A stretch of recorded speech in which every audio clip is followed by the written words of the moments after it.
What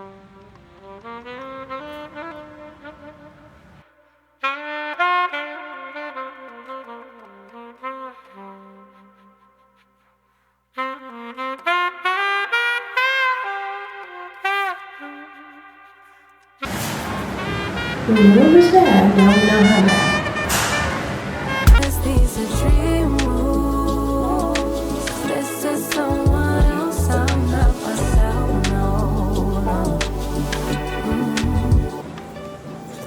It's for somebody special.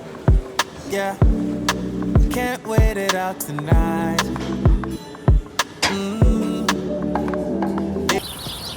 Good, beautiful morning.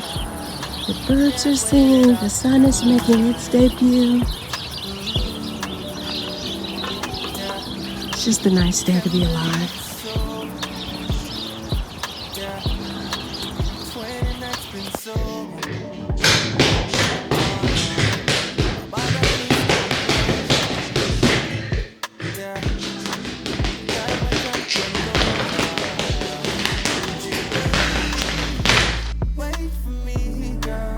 Alright, y'all, so we are relaxing in the tub, thank goodness. But anyway, every time I gotta do my hair, I just love to take a bath anyway. And today, I really made it worth it. I've been out about, I did my walking this morning. Y'all are so crooked. I think that's it.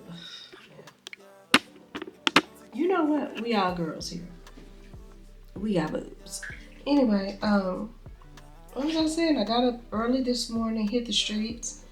I love the beautiful views. Like, I've already started in my gratitude journal. By the time I get up and walking, I've done a little bit of stretching. I've done a little bit of writing. And now it's time to hit the streets. But I feel like when I got out, just seeing the sunrise and hearing the birds and all of that stuff, I know it sounds corny, y'all. I know it does. But I guess my thing is, I don't know about y'all, but my past might have a checker or two on it. I'm not saying I have a checkered past. I'm saying some of the people I know might have had a checker or two.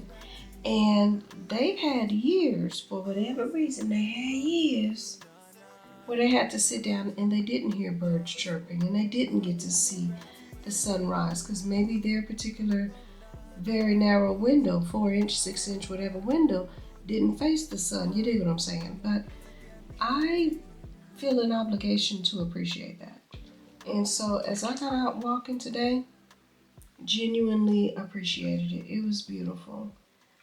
And I don't want to get to a place in space where I take that for granted. I want to live in those moments and really appreciate it. Because even when I was younger, I felt like I was moving so fast, doing so much. And it's a shame. I wish if I had my druthers, like there's very, very, very little I would change about my daughter. Like she was wonderful. What I would change is me. I would change the time in which I had my daughter. Because I feel like by having her in my 20s, things were more rushed. I didn't have an appreciation for life as I do now. And she may remember it differently, but I feel like I was always rushing her. Like, hurry up, you gotta get up and go to band practice. I think our band practice started at like 6 in the atrocious morning. So, I was getting up at maybe 4:30, making sure she got up at 5, making sure we hit the streets. We didn't live too far from the school, but it feels like I was rushing her, making sure everything was ready and together. And I think if I had her in my 30s, and kudos to the women having babies in their 40s and stuff, like people talking about, oh, that's over the hill, I don't believe that. I think, now, I ain't gonna hold you. If I had a baby at 40 and I had a 10-something, teen-something child right now, oh, baby, I'm not saying I'm cut out for it. I'm just saying I feel like the women who are having babies in their 40s and loving it, kudos to them. I think for me, I would have, if I had my druthers, probably would have had my daughter like about 33-ish. I think 33-ish would have been a good age because I think I had more sense about myself then. I think I would have had less rush, less hurry, all the things. Because, baby, my daughter she was in band, she was in drama, she was in golf, she was in basketball. Um, I'm probably leaving something off or two. She was in dance. But anyway, she was in multiple things because I feel like a lot of times when girls have idle time, it's different for girls and boys. And this is going to sound heavily sexist, I know, but I genuinely feel this way. When boys are in Pop Warner sports, whatever they're doing, they are focused on that.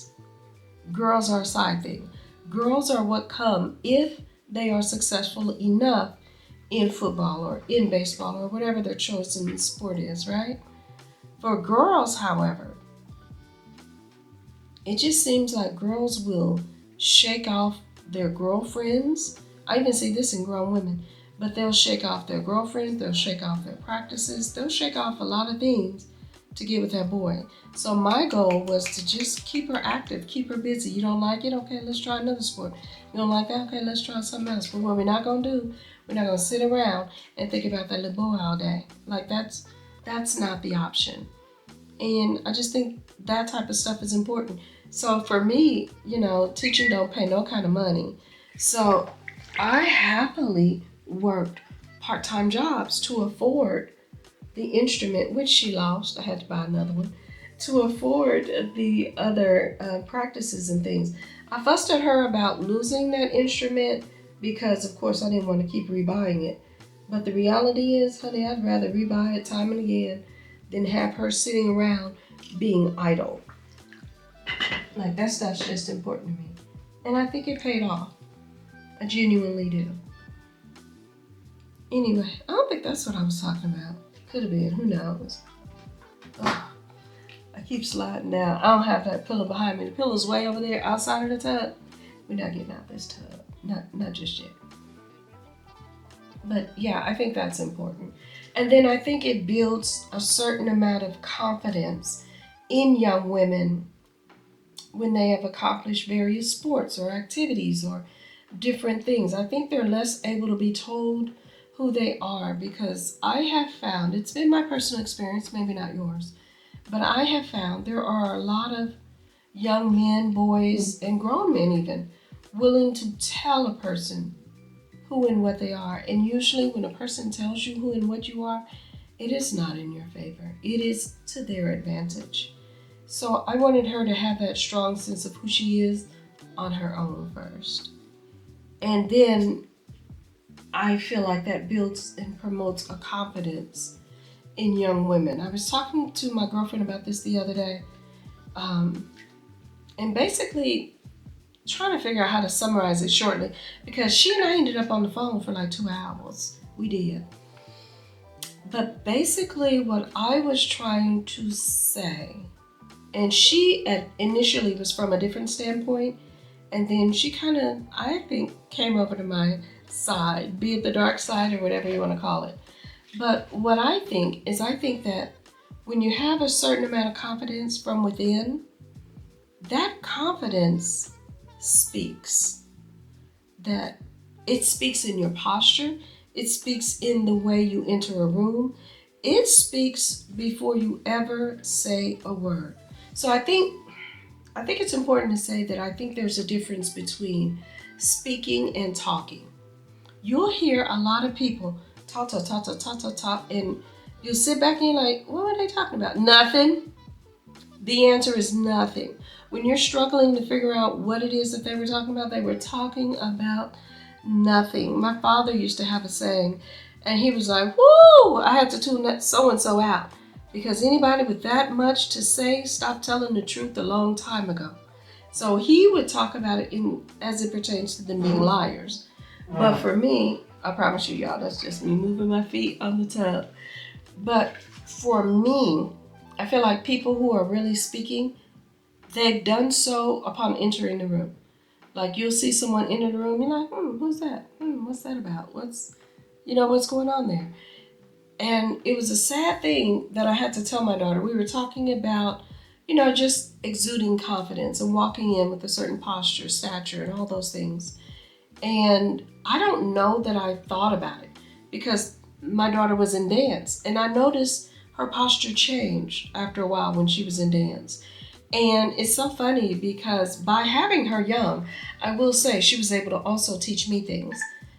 So when her posture changed, I thought, what is that? It's saying something to me. Excuse me for a second. So what was I saying? Oh, I was talking about how by me having her young, she taught me things too. And I remember her coming home one day and her posture was different. This is from dance. This is from basketball. This is from drama. All the things. As she would embody a character, she would really embody that character. If the character was confident, I would see her confidence growing. It was just wonderful things like that. But I remember also as a woman, outside of being a mother, thinking and seeing that, oh, wow. I think a person speaks long before they open their mouth. Like lots of opinions are formed, lots of things are seen, lots of things are appreciated or depreciated depending on how that person looks. And so it's just important to me, and that's kind of the thing for whatever reason I was thinking about it today, that I think is important. I went out today, and I probably mentioned this. I don't know how I keep sliding down and don't know it. Put my feet down. Hiccups, okay. But anyway, I went out looking broke, busted, and a mess. But I had a hat on, and I was approached by someone that the type of guy that I haven't been approached by in decades approached me today. And I thought, yeah, that's what I said. Play stupid games, get stupid prizes. And I'm sure that man thinks he's a prize, and I'm sure someone else thinks that man is a prize. Not this woman, though. And all I could say is, yeah, that's because that's how you stepped out today. That's because your presence was saying and speaking a thing that your mouth didn't. Now, don't get me wrong, I used my mouth, I had to. But just by looks of me, he thought a certain thing of me. Don't let anyone tell you differently. And it was a sad thing, and maybe this is where I was going with it. It was a sad day. I remember talking to my daughter and explaining to her that it's not fair, it's not right. She had some incident at school. I won't go into all of that. Where, one of her friends, it was some drama with a friend of hers and all of that. And I explained to her that it's not fair, it's not right. I don't even think it's okay. But it is a reality that people who look a certain way have certain privileges. When you carry yourself a certain way, you have certain privileges. So, as unfair as it is, the reality is this. Before you ever open your mouth, your presence speaks. Before you ever talk. If your presence is in a bonnet, if your presence is in fuzzy slippers, if you're in ragged looking pajamas. I don't know about your city. I've seen all of this. I've had parent meetings with people in a bonnet, no bra, in pajama pants. I cannot make this up. And yeah, their presence spoke to me long before they opened their mouth. And then when they opened their mouth, it confirmed what I had thought. It did. So is that fair? Perhaps not. But so far, it's been pretty doggone accurate. Because I don't know people who would come that way and still have intelligent, contributive, important things to say. I don't. And so far, it's been over however many. And I know the number ranges at least close to 10. It's not over 10. For all the years I've been teaching, I do have to say this. It is not over 10. I'm pretty sure of that because this coming in that way is really a new phenomenon. It's within the last, I would say, 5-6 years phenomenon. Because I would have never. In fact, that used to be my threat. I told my daughter, if you ever act a fool in school, I'm going to tell you what I'm going to do. if I am at work when I get that call, and I go to work looking pretty professional, but if I am at work, my nose is sweating good. Ooh, we getting some toxins out. At least that's what it feel like. But if I'm ever at work and I get a phone call like that, baby, what I'm gonna do before I make it to your school? What I'm gonna do is I'm gonna go home. I'm gonna put a couple, 2-3 rollers in my hair. I am. I'm gonna put a couple, 2-3 rollers in. I'm gonna get a loose bra. And I had one, showed it to her. I'm gonna get a loose bra and I'm gonna put something like an orange in each cup or an apple or something to make it look like I'm not wearing a bra. Then I'm gonna put on an oversized shirt. I'm gonna put on pajama pants. And this was way before people were coming out in pajama pants. I had decided this would be humiliating for my child. I was gonna put on some pajama pants and some slippers. And I'm gonna come up there and talk about where she at? Where my little girl at? Nobody finna talk to my child like this. You're not finna do this to my child. I'm gonna be as loud and as ignorant as humanly possible. Don't act a fool with me, because if you act a fool with me, I'm gonna act right back. Because little did my daughter know, yeah, you in drama? You got that honestly. Your mama was in drama too. Yeah. So now we're gonna see. It's a race to the Oscar. That's what it is. I'm gonna have Denzel escorting me. That's what we doing. Sorry, Paulette, but stuff gotta happen. I'm proving a point. But fast forward some years later, and baby, that's become, I ain't gonna say the norm, because not most of my parents do it. But I haven't had a class in the last several years where a parent didn't. I'll say that much. All change ain't good, baby. All change ain't good. I love y'all. Bye.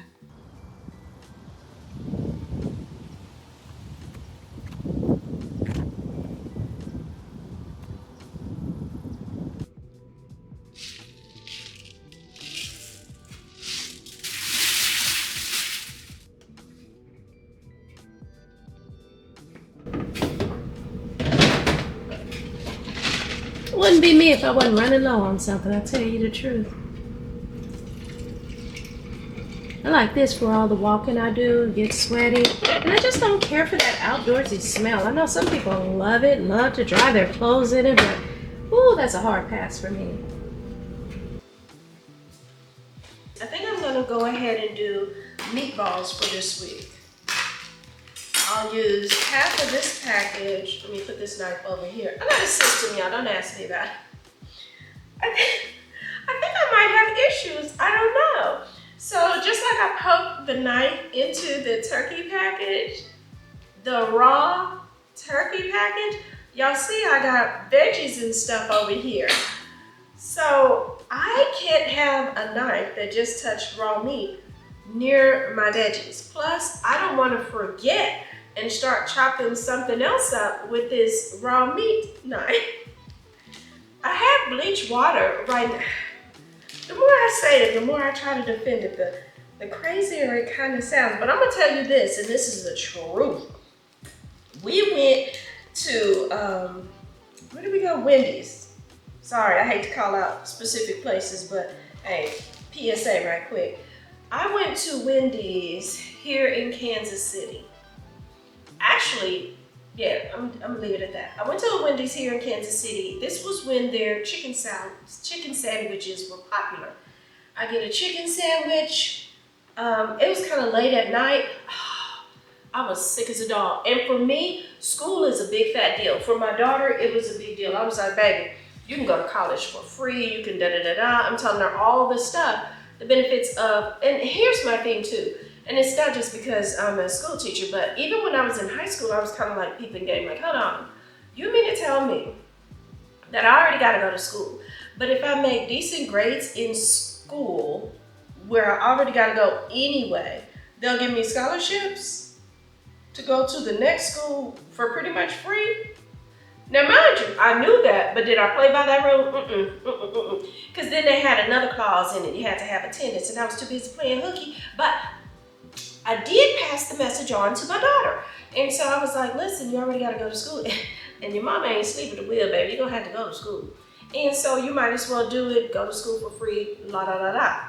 All right, cool. How did I get on the subject of that? I don't even know.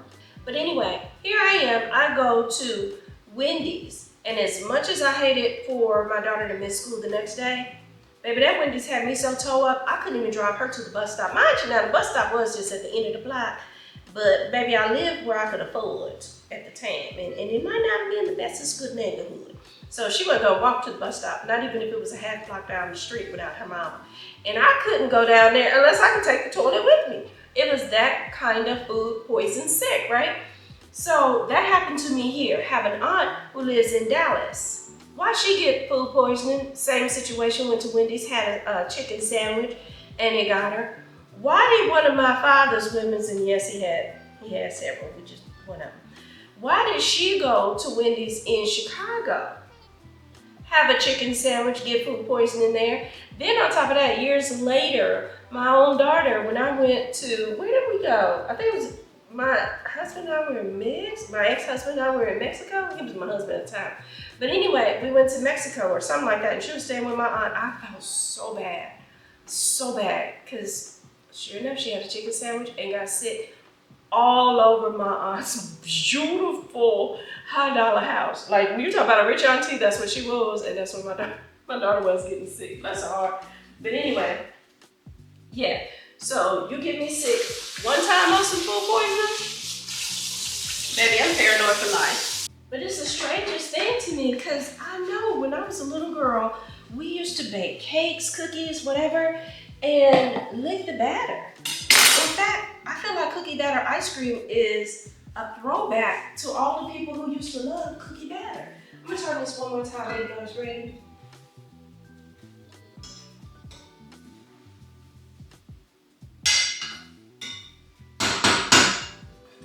And of all the times, and I don't mean we licked the cookie batter before we put the egg in it. We made the whole cake, poured it in while it was in the oven.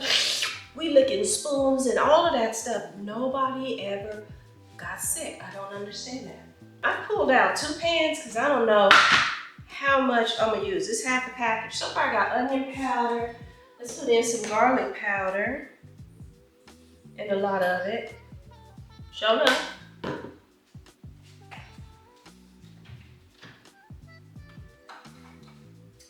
And I tell you what, I'm looking at this Tony's.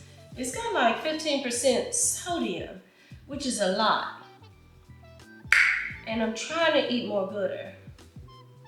But you know what, I feel like I need to start weaning myself from Tony. I really do. Tony, come on Tony, me and you, we need to have a conversation. Because the reality is, I love you, Tony, I do. When I tell y'all, I ain't even gonna talk to you, I'm gonna talk to y'all. When I tell y'all I love me some Tonys, I have. Over the years, me and Tony, I ain't told y'all this. And it's kind of hard to say, but over the years, me and Tony, we've been going together real bad. We have. But Tony, the things that feel good, taste good, whatever good, aren't always good for you. That would be Tony. Because I'm going to tell you, as much as I love me some Tony, hang with Tony, ride with Tony, I pay for Tony, all of that stuff. Tony has choked me out. Tony is, not that good for me. We talked about that 15%. I've reached a point where I feel like Tony is not reciprocating the love that I give Tony. So, yeah, baby, I think I'm gonna have to, I'm letting Tony go. Y'all gonna be my accountability partner. We're gonna find other things other than Tony. Somebody's got something for me other than Tony. And I'm low on Tony anyway. Yeah, it's about time for me to, hold on. I'll say all that, and don't I have a no salt, low salt Tony or something like that? I swear I think I do. Yes. I don't even know how my hands got on that. Where? Where you at, Tony? I'm sorry. I did. I talked about you bad, baby. I did. I talked about you bad, but I'm sorry.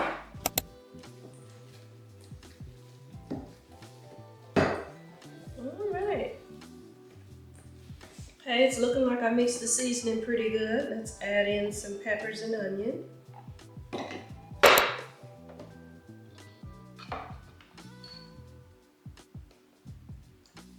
don't know if that's enough. Let's add a little bit more. And yes, I could chop it by knife, but this is easier.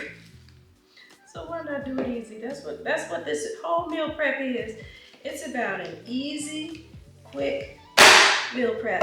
Because last time I checked, ain't nobody giving out awards for taking a long time, being in the kitchen a whole bunch of hours. I ain't seen that award. If they got it, baby, I'm overdue. Let me know about it. I'm way overdue. Oh yeah, that's chock full of green. Makes me feel like I need to add more seasoning. Like, is the spinach gonna take away my flavor? Because we can't have that. Again, I'm that person, I really like to overly over-season my turkey.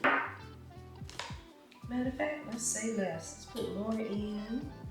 Because one thing I don't like to do is look around for flavor. I can't stand that.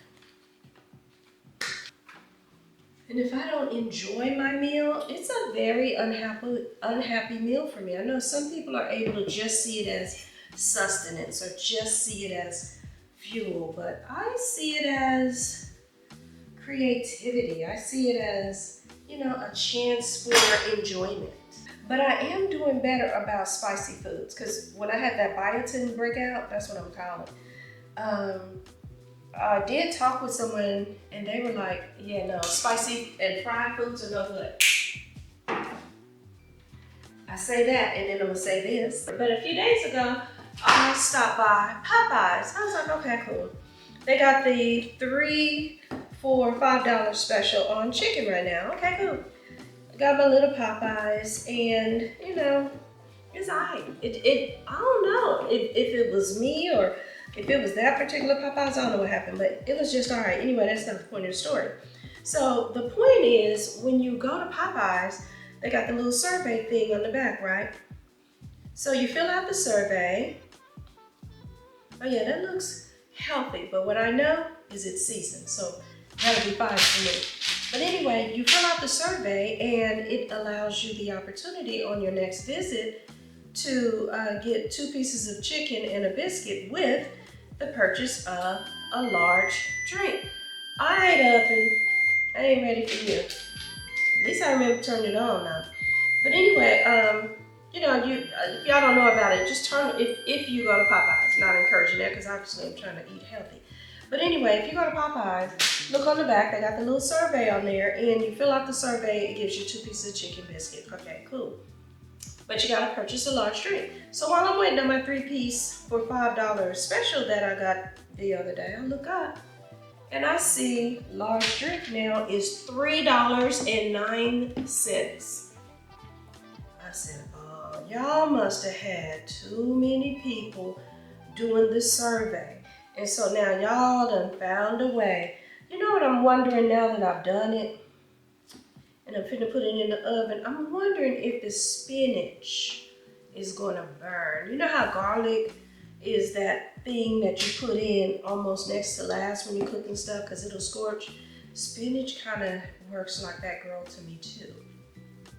Ooh, y'all, I might have boo-booed. We'll find out. But anyway, $3.09 for a pop now? Come on.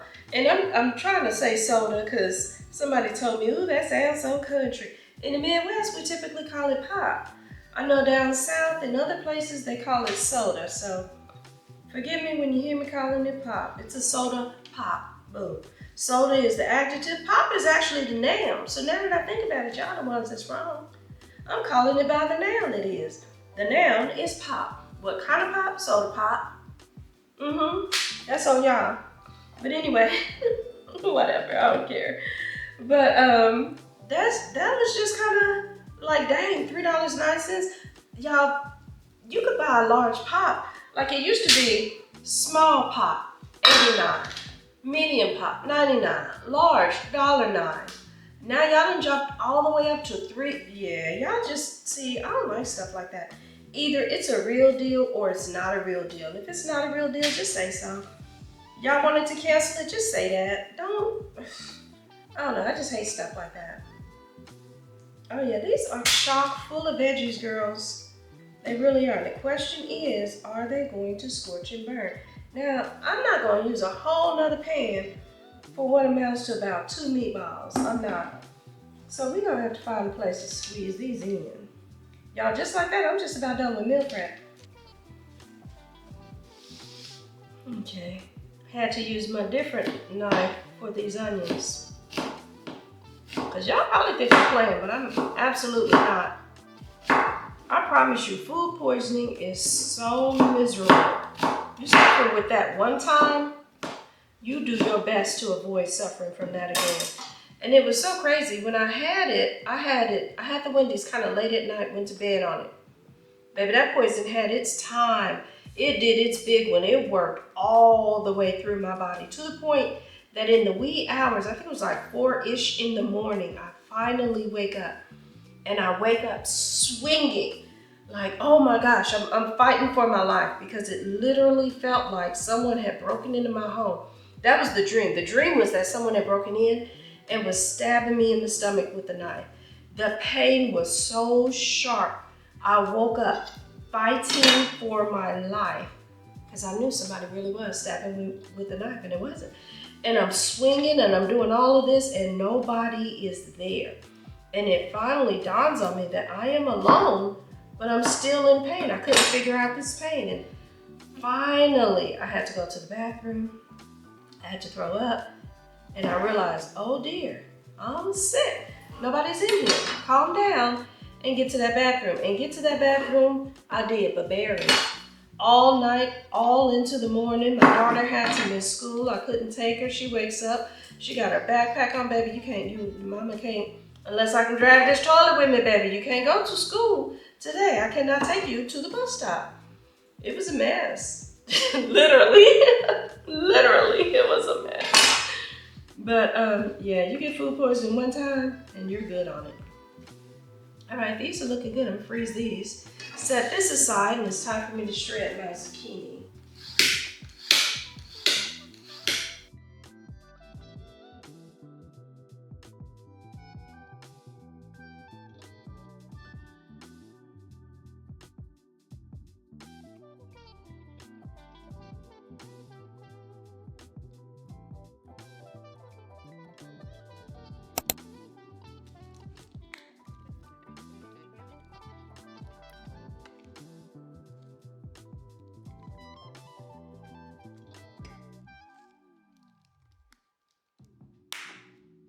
So now, Deborah, I will say is I watch the news every night, and the first 3 lead stories was domestic violence. So it's definitely on the rise.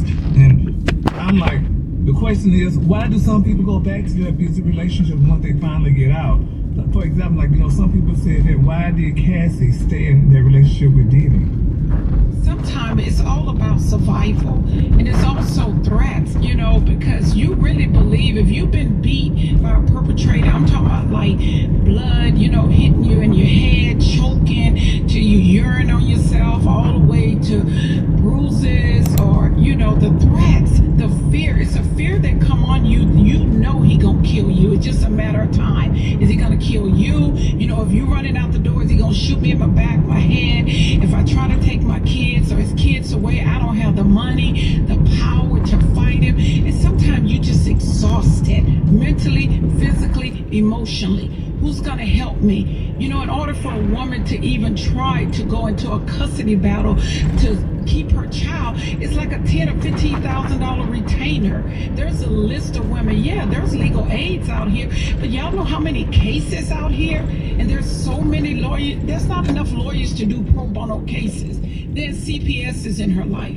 This day and time, women have to make 3 times the amount to live in an apartment, somewhere to live, when she has no money. Now they done cut food stamps. Now the woman used to sell some of her food stamps just to pay some bills. Not happening anymore. Most of our women are homeless to stay safe, and take care of their kids. They're living in their automobiles.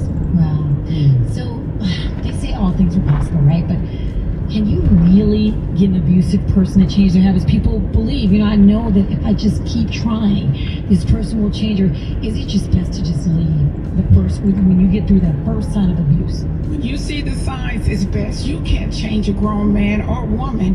Not only that, me growing up, religion was used against me. Like, pray about it. Gotta deliver him.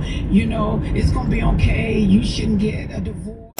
I will tell you, I think there's a lot of rewards in supporting and growing people. So hopefully you feel that over the course of this class.